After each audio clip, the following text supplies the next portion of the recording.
बिस्मिल्लाहिर्रहमानिर्रहीम अल-फ़िक़्हुल मुयस्सर जिल्द अव्वल से आज हम एक और सबक पढ़ लेते हैं। उन्वान है इसका मता यजिबु अदाउहा। मता यजिबु कब वाजिब होता है, अदाउहा उसका अदा करना, यानी कब ज़कात का अदा करना वाजिब होता है। नंबर एक शर्त क्या है, युश्तरतु लिवुजूबि अदाइ ज़कात अन यहूल अला निसाबि अल हौलुल क़मरिय्यु। कह रहे कि ज़कात की अदायगी के लिए शर्त है कि गुजर जाए निसाब पर कमरी साल। यानी क्या मुराद है इससे मुराद ये है कि अगर आपके पास पैसा है उस पर जो है पूरा साल गुजरना चाहे, और वो साल है जो इस्लामी साल हम काउंट कर लेते हैं, उसी एतबार से वो पूरा साल उस पर गुजरना चाहे, तब उस पर क्या है, ज़कात वाजिब है। उसके बाद कह रहे वयुरादु बिज़ालिका, और इससे वयुरादु बिज़ालिका अन यकून निसाबु कामिलन फी तरफ़ैल हौली सवाउन कान बक़िया कामिलन फी असनाइही अमला। कह रहे कि और इससे मुराद क्या है, यानी इससे साल गुजरने से मुराद क्या है, अन यकून निसाबु कामिलन की निसाब जो है मुकम्मल हो, फी तरफ़ैल हौली यानी दोनों सालों के जो इनके यानी जो पहला महीना और लास्ट महीना उनमें जो है मुकम्मल होना चाहिए। सवाउन काना बकिया कामिलन फी असनाई अमला, चाहे फिर वो यानी उसके बीच में कभी घटा हो कभी बड़ा हो तो वो मैटर नहीं करेगा। क्या मामला है, कह रहे कि जैसे अगर आपको यानी ज़कात अदा करनी है, अब चूंकि उस पर साल गुजरना चाहिए तो स्टार्टिंग साल में जो है वो वही होना चाहिए, यानी जो निसाब आप पर यानी ज़कात का होता है, जैसे 52.5 तोला चांदी, या अब जो एंडिंग यानी महीना है उसमें भी आपको क्या होना चाहिए, 52.5 तोला चांदी आपके पास, जितना है पैसा हो या चांदी हो या कुछ और हो, तो वो आपके पास माल होना चाहिए। बीच में अगर आपको 52.5 तोला चांदी से कम या ज़्यादा हो गए तो वो चलेगा, समझाया। यानी सिर्फ स्टार्ट और एंड में, साल के स्टार्ट और एंड में आपको जो है आपके पास निसाब ज़रूर होना चाहिए। कभी कभार क्या होता है कि बीच में इंसान जो है उससे कम जाता है, जैसे अगर आज के दौर में हम लेंगे, जैसे फॉर एग्जांपल 50,000 अगर निसाब माना जाए, स्टार्ट साल में आपके पास होना चाहिए और एंड साल में भी आपके पास 50,000 होने चाहिए। अगर आपको बीच में कभी 30,000 कभी 20,000 तो वो चलेगा, लेकिन स्टार्ट और एंड में आपको बराबर ये निसाब होना चाहिए, तो तब क्या है आप पर ज़कात वाजिब है।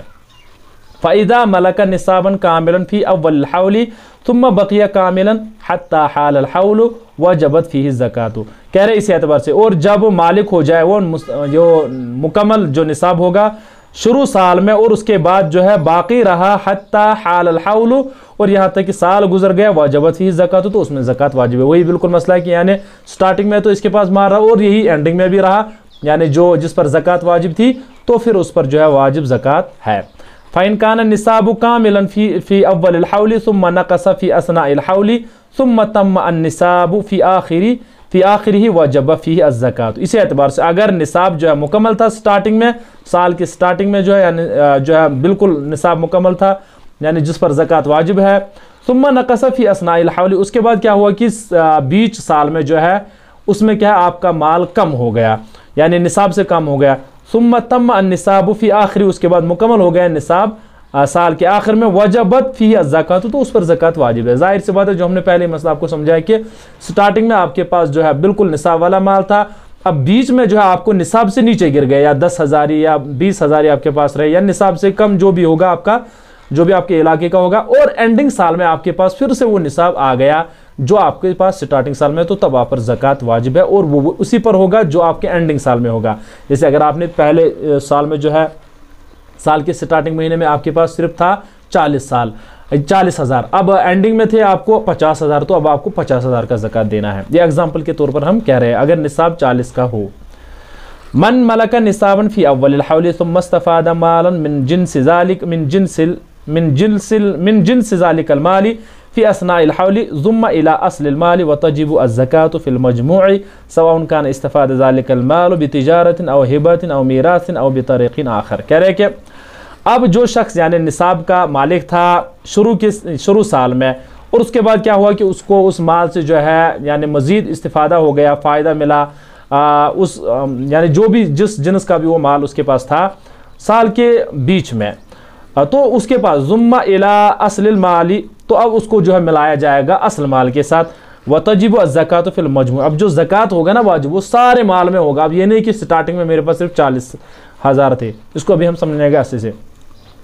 चाहे फिर उसने वो इस्तिफ़ादा उस माल से यानी तिजारत के ज़रिए हासिल किया हो, या हिबे के ज़रिए से, गिफ्ट के ज़रिए, या वरासत में मिला हो, या किसी दूसरे तरीके से। यानी कुल मिला के कह रहे हैं कि स्टार्टिंग में अगर आपके पास माल था, आपके पास स्टार्टिंग में कुछ माल था, जैसे आपके पास 1 लाख का माल था, अब आप पर ज़कात वाजिब थी।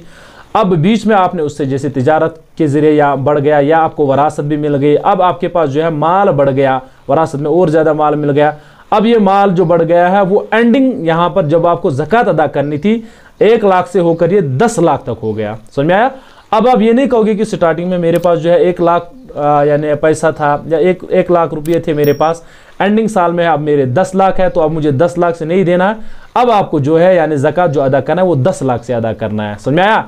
अब ये नहीं कहोगे कि आप मुझे स्टार्टिंग में 1 लाख था, अब मैं उसी 1 लाख से जो है ज़कात अदा करूँगा। कुल मिला के जो है आपका निसाब वाजिब होना चाहिए, यानी जब आप ये ज़कात जब आप पर वाजिब हो जाती है, निसाब होना चाहिए स्टार्टिंग साल में, यानी शुरुआत के साल में। अब एंडिंग साल में आपका जितना भी पैसा जमा हो जाएगा उससे ज़कात लिया जाएगा। ये नहीं देखा जाएगा कि आपके शुरू साल में इतना ही था, जैसे 40 या 50 हज़ार ही थे, एंडिंग साल में अगर आपके पास 10 लाख थे, 20 लाख थे, तो उससे आपको ज़कात अदा करनी है। तो ये हो गया हमारा आज का सबक। इंशाल्लाह आगे फिर हम और एक सबक पढ़ लेते हैं।